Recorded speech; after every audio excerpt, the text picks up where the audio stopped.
Shopping mall में हो रहे हादसे से लोगों की बेचैनी बढ़ रही है, डर लग रहा है। बीते 48 घंटे में कई मॉल में ऐसी घटनाएं सामने आई हैं जो लोगों को परेशान कर रही है, विचलित कर रही है। और आप देखिए ब्लू सफायर मॉल में तो 2 लोगों की मौत की खबर ने भी सबको डरा कर रख दिया। पूरा मामला आपको इस रिपोर्ट के जरिए दिखाते हैं।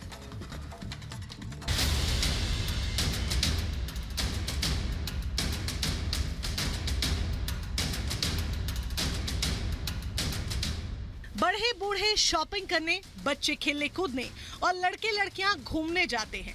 वो जगह जहां लोग छुट्टी के दिन अपना समय बिताने के लिए बिना घबराए चले जाते हैं, लेकिन अब वो जगह ही लोगों को डरा रही है। जी हाँ, हम बात कर रहे हैं बड़े बड़े शॉपिंग मॉल की, जहां बीते 48 घंटों से खौफ से भर देने वाली घटनाएं सामने आई हैं।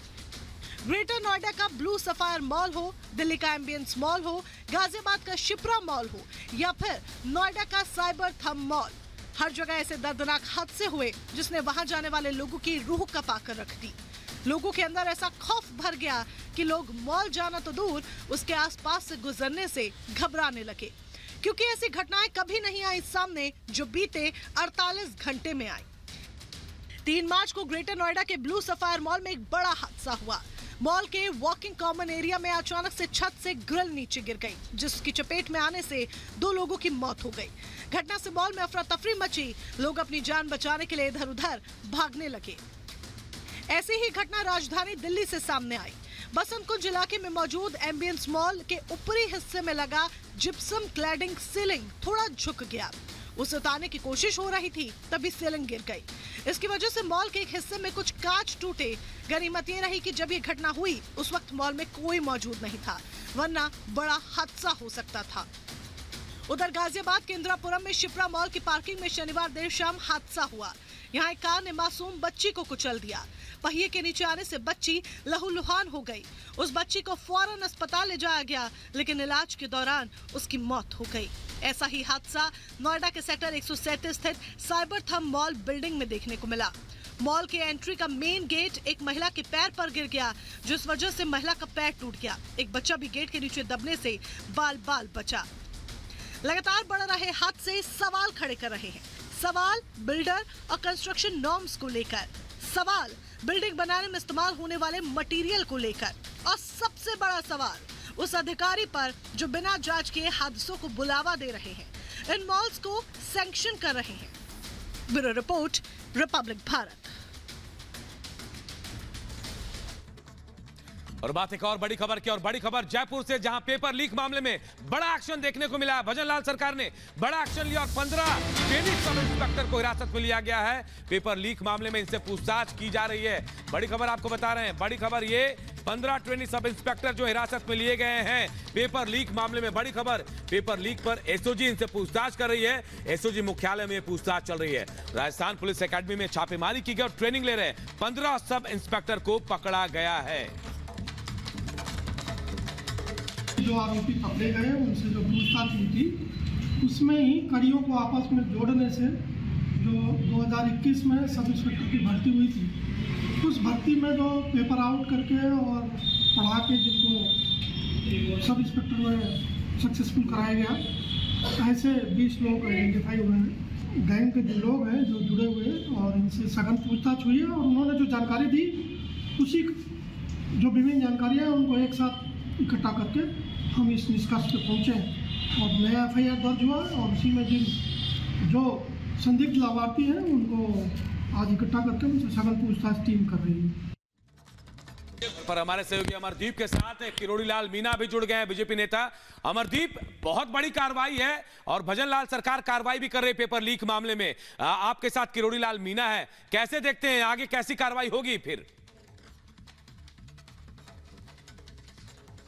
देखिए, मैं आपको बता दूं कि 2021 में सब इंस्पेक्टर भर्ती परीक्षा जब हुई थी तो उसको लेकर के सवाल उठाए थे बीजेपी नेता किरोड़ी लाल मीणा ने, और सबूत भी दिए थे। लेकिन तत्कालीन अशोक गहलोत सरकार में उन मुद्दों की ना तो सुनवाई हुई थी, ना उन पर विचार किया गया था। लेकिन अब कैबिनेट मिनिस्टर किरोड़ी लाल मीणा हमारे साथ मौजूद हैं। जब सत्ता में सरकार आई है तो उन्होंने न सिर्फ सबूत दिए थे, बल्कि उन सबूतों पर अब जब काम होना शुरू हुआ है तो वो 15 प्रशिक्षु सब इंस्पेक्टर पकड़े गए हैं जो RPA में ट्रेनिंग ले रहे थे। मेरे साथ किरोड़ी लाल मीणा जी है। मीणा साहब, आपने उस वक्त 15 ही हैं, अभी 300 और पकड़े जाएंगे।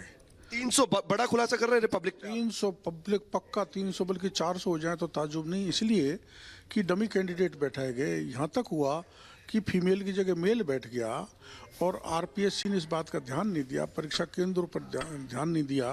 अब अगर उनका मिलान आप करोगे वीडियोग्राफी से और मिलान वहाँ के रिकॉर्ड करके निकालोगे तो जो आरपीओ में ट्रेनिंग कर रहे हैं ना, उनका फोटो मिलेगा ही नहीं। ये तो दूसरे हैं, परीक्षा दूसरे दे के चले गए और सैकड़ों लोगों को गलत तरीके से। अभी प्रशिक्षु सब इंस्पेक्टर जो है 15 है, लेकिन आप एक बड़ा खुलासा कर रहे हैं कि 300 से 400 हो सकते हैं। बिल्कुल, ये मैंने जानकारी दी थी कि एक स्कूल में जो डीसी था वो सब इंस्पेक्टर का पेपर का टॉपर है, जिसको पकड़ा है कल। वो टॉपर बन गया इसलिए कि उस परीक्षा केंद्र पर जो हेडमास्टर था उसने दूसरे आदमी को उसकी जगह बैठा दिया था और वो टॉपर बन गया। इन टॉपर से जब सवाल किए गए, बेसिक सवाल कि राजस्थान में जिले कितने हैं, तो जवाब नहीं दे पाए। इनसे पूछा गया कि प्रधानमंत्री किस लोकसभा क्षेत्र से चुनाव लड़ते हैं, वो जवाब नहीं दे पाए। वो जवाब, और आपको पता है एक सब इंस्पेक्टर महिला जो सिलेक्ट हुई है, जब उससे पूछा गया मॉक इंटरव्यू में कि देश के राष्ट्रपति कौन है, तो बता नहीं सकी। वो भी शायद कल एसआईटी ने से पकड़ी गई। हाँ, एसआईटी ने उठा ली है। तो ऐसे में भी आज सबूत देने और जा रहा हूँ, एसआईटी को खुद जा रहा हूँ आगे से चल के, और मैं उनको बताऊंगा ये कबाड़े और हैं, इनको सब वर्कआउट करो। ये तो मछलियाँ हैं। मैं आज मगरमच्छों के नाम बताने जाऊँगा और वीके सिंह जी को कहूँगा कि आप इन मगरमच्छों को भी उठाओ। क्या किरोड़ीलाल जी, इसमें सिर्फ नकल माफिया शामिल थे या इनमें सत्ता का भी, उस तत्कालीन सत्ता का भी सपोर्ट था?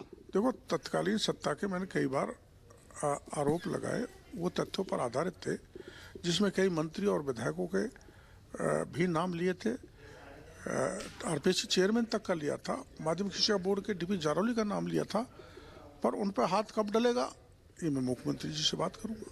अभी जो आप कह रहे हैं कि सिर्फ 15 नहीं है, 300 से 400 और हैं। आज जो आप सबूत पेश करेंगे वो बड़ी बड़ी चीज है कि सबूत जब पेश करेंगे तो स्वाभाविक सी बात है एसओजी उस पर काम करेगी। बिल्कुल, मैं धन्यवाद देना चाहता हूँ वीके सिंह जी को, जो इसके हेड हैं एसआईटी के और टीएस के।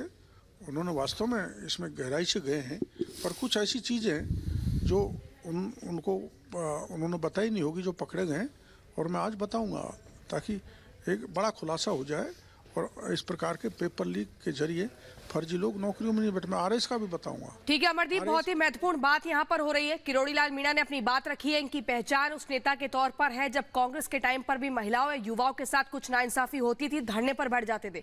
फिलहाल बहुत शुक्रिया आपका, और इसी बीच बुलेटिन में आगे बढ़ेंगे और अब अगली खबर आपको बता दें। पेपर मामले में योगी का बड़ा एक्शन, रेणुका मिश्रा को पद से हटाया गया। पुलिस भर्ती बोर्ड की अध्यक्ष रेणुका मिश्रा को हटाया गया है, तो एक बड़ा एक्शन लिया गया है। पुलिस भर्ती मामले में योगी सरकार की तरफ से कड़ा एक्शन लिया गया, और हाल फिलहाल में योगी आदित्यनाथ ने कहा भी था कि जो पेपर माफिया है उनको बख्शा नहीं जाएगा, सख्त कार्रवाई की जाएगी। और उसी कार्रवाई की यहां झलक दिखते हुए रेणुका मिश्रा को उनके पद से हटा दिया गया है। ये बड़ी खबर आपको बता रहे हैं।